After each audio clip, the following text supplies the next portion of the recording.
in-depth, investigative. This is KXAN News Today. Between actively fighting wildfires and rebuilding lost homes, California is suffering after one of its worst recorded natural disasters.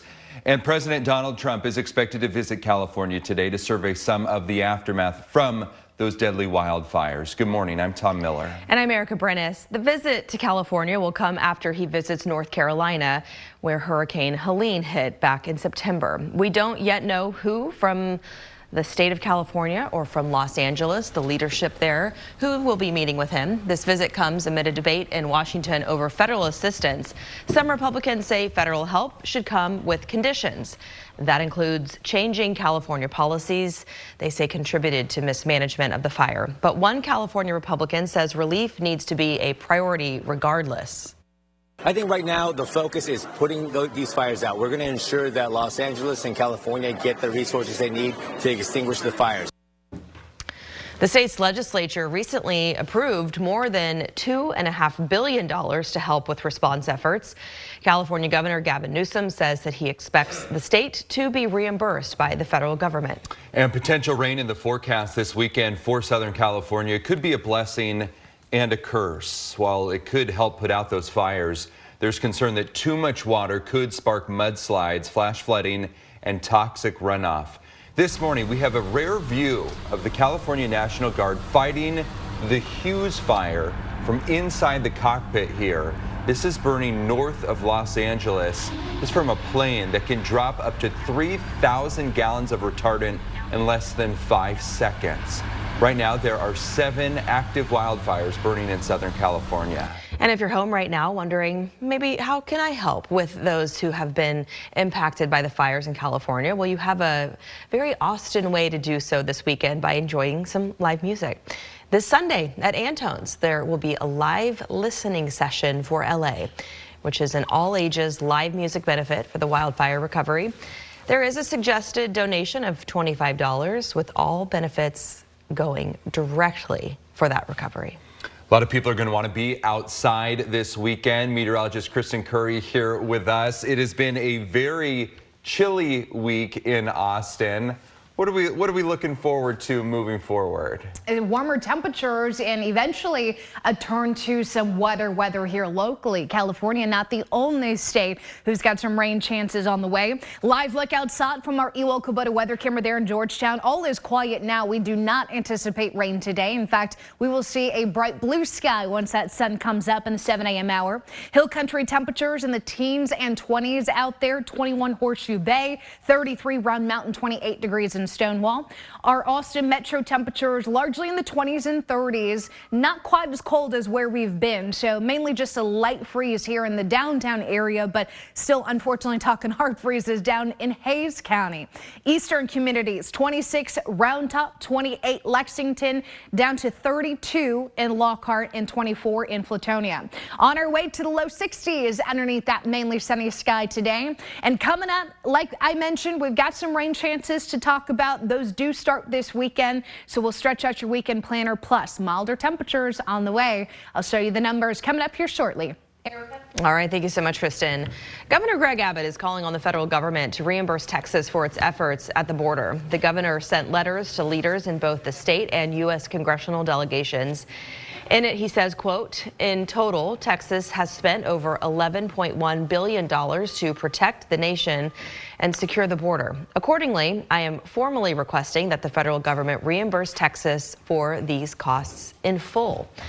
Texas Senator John Cornyn says he supports the reimbursement request. In a statement, Cornyn said that he will fight to include funds in Congress's reconciliation legislation.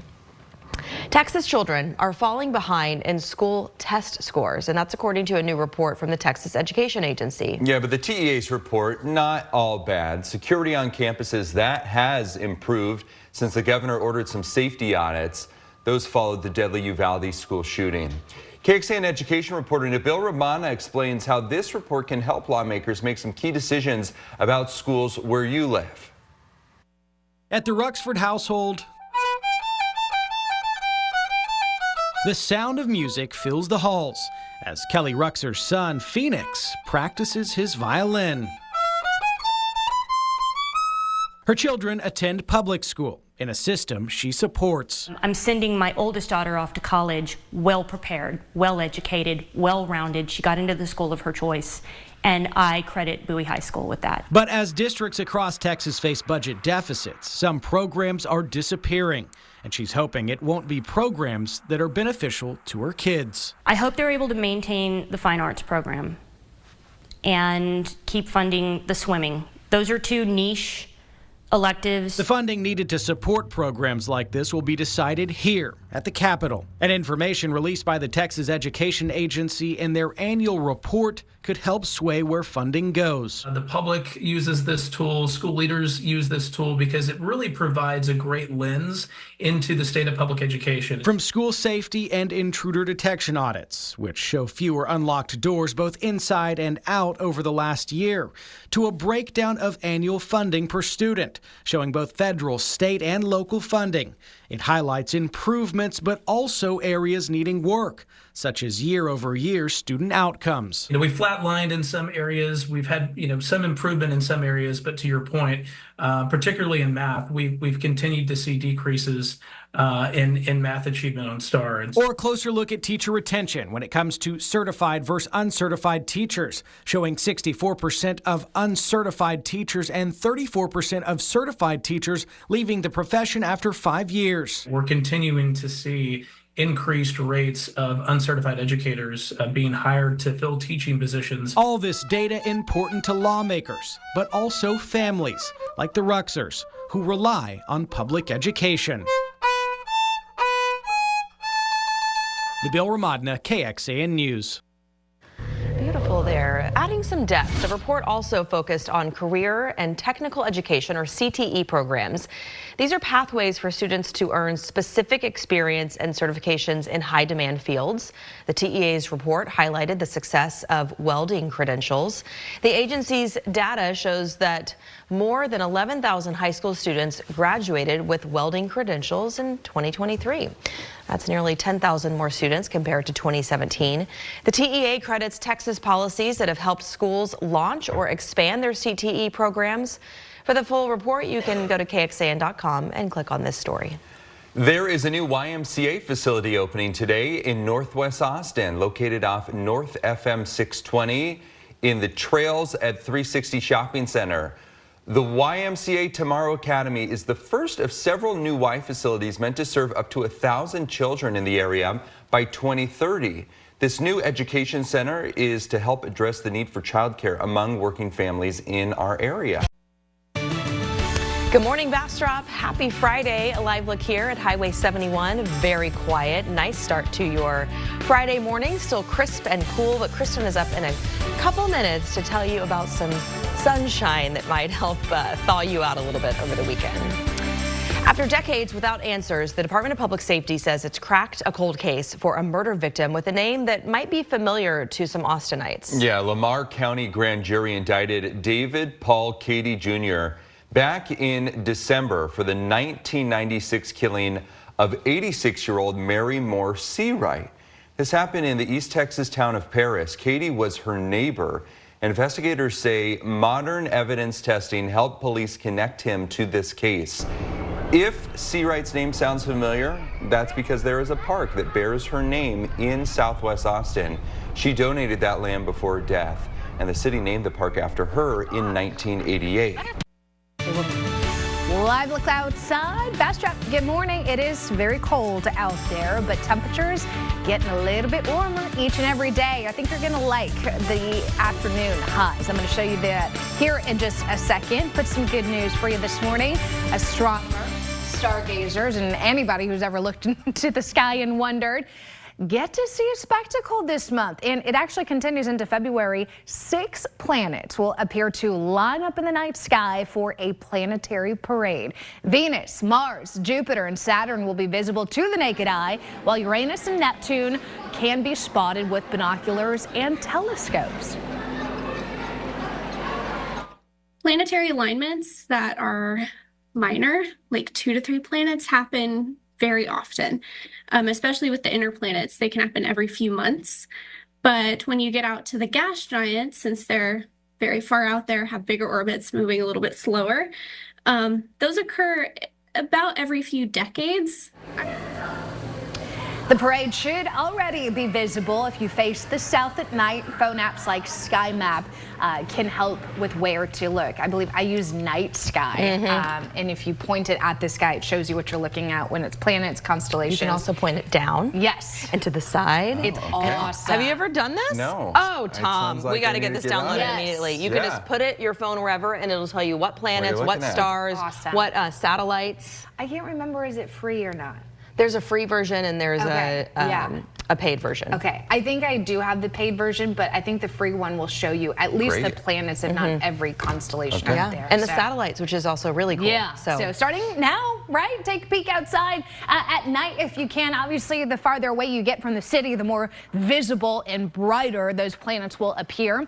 We do have mainly clear skies heading into tonight, but those clouds will become more of a problem moving forward. Let's get into it. Clouds and radar not showing anything too exciting just yet, but we've got clear skies expected for most of the day. As mentioned, Bastrop, you look good this morning. This is the view from our Ally Medical Emergency Room camera.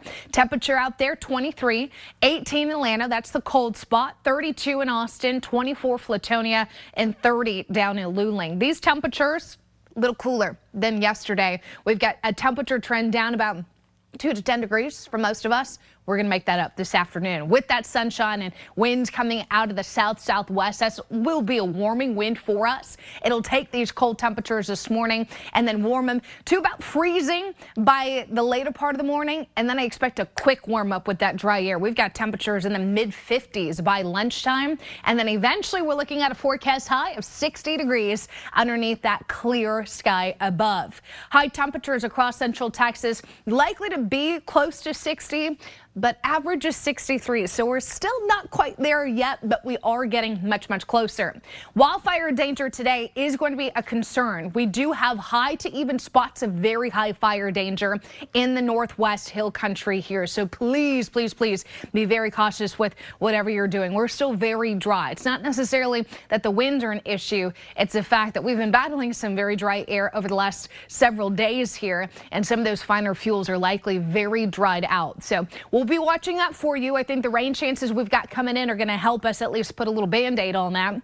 Temperatures in the 50s this weekend. You're noticing that Sunday's a little cooler. That's a cold front coming through. That cold front is going to interact with the moisture coming in off the Gulf, and it's going to bring us some scattered rain as we get into the later part of Saturday into Sunday. Here's what it looks like on our high resolution models. Increasing clouds for most of tomorrow, although most of tomorrow is dry. It's not until late Saturday do we start to see some of these spottier showers in our eastern counties spreading out as we get into Sunday, especially the first half of Sunday. I'm expecting some spotty to scattered rain, but maybe even a few isolated showers as we get into Sunday afternoon. And then a storm system coming in from the west brings us an even better rain chance heading into late next week. So Wednesday, Thursday, potentially even into Friday. And that I think could actually be kind of a slow moving soaking rain. In the meantime, 7-day forecast shows temperatures near 60 today. 50s this weekend, one more real cold night with a light freeze expected in spots. And then those temperatures get milder. Highs in the 60s next week, a 60% chance of rain Wednesday and Thursday. Overnight lows in the 40s and 50s. Tom? Thank you, Kristen. A judge could weigh in today in the murder case of 4 University of Idaho students. Defense attorneys for Brian Koberger claim this search warrant from 2022, that case, is tainted. Yesterday, they asked the judge to throw out most of the evidence against him. Family and friends of the victims left court after the session ended, and that trial is expected to start in the summer. An artificial intelligence-powered weapon detection system failed to pick up the handgun that a Nashville high school student used in Wednesday's shooting. Police say that the student shot and killed another student in that high school cafeteria before taking his own life. Today, the school district said that the software called OmniAlert failed to detect the gun because of the location of cameras inside Antioch High School. The system was activated by police brandishing their weapons during the response. but one system alone is not going to keep people safe. And there's also just the general public concerns around how a 17-year-old has a weapon. I mean, these are questions that are beyond the scope of Metro schools, but need to be addressed by the broader community. But we are doing what we can as a district to install and equip our schools with the safety protocols, resources they can use to be safe. Police are still looking into a motive, including online content believed to be from the shooter. The Latino population in Central Texas continues to grow, and yet a new report shows they still face barriers to economic growth. The report by the Hispanic Impact Fund, pardon me, shows both progress and shortfalls in economic growth for Latinos in Central Texas. It says Latinos led the population growth in Central Texas between 2012 and 2022, growing by more than 79,000 people. When it comes to jobs, the report shows Latinos make up about a third of the workforce in Central Texas. And yet it says many Latinos are confined to minimal incomes. We may have jobs, but are they high-wage jobs? Are they good quality jobs? And so within our job skills and entrepreneurship, we want to help folks get high-wage, high-demand jobs. The report highlighted some progress within the Latino community as well. It says there's been a steady increase in Latinos earning bachelor's and master's degrees over the last 10 years. And the report says Latino home ownership is up since 2021.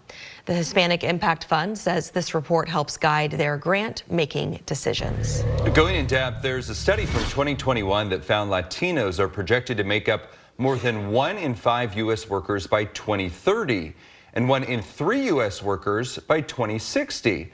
Study also found a wage gap as high as $288 billion every year, with Latino workers receiving just 2/3 of what their white counterparts earn. Well, some good news for those who like to take a road trip southbound. All that brisket at Buc-ee's going to be coming, a new one expected to break ground in San Marcos next Wednesday. It's going to be located at the southwest corner of Yarrington Road. That's off I-35 between Kyle and San Marcos. According to the Austin Business Journal, the center will be 74,000 square feet. Construction is expected to be done by the end of the year, and the addition to the popular chain is expecting to bring more than 200 full-time jobs to the area.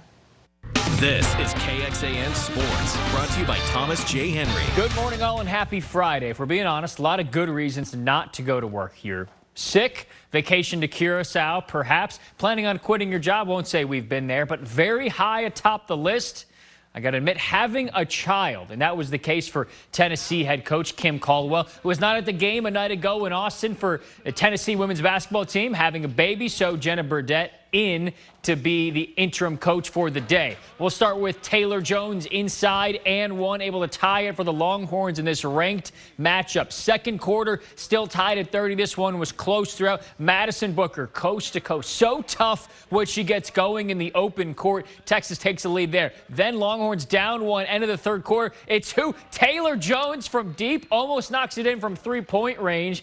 Longhorns had the lead going into the fourth quarter. In that aforementioned fourth quarter, Aaliyah Moore, big and one. Texas up in front by 3 at that point. Tennessee keeps coming back, though. Ties it at 72, under 2 minutes left. It's a steal for Booker, and nobody's stopping her with a head of steam. She scores. Texas takes the lead, but yeah, again, Tennessee tied it, and Texas needs somebody in the final minute to hit a big bucket. It's Booker again. So big throughout the game.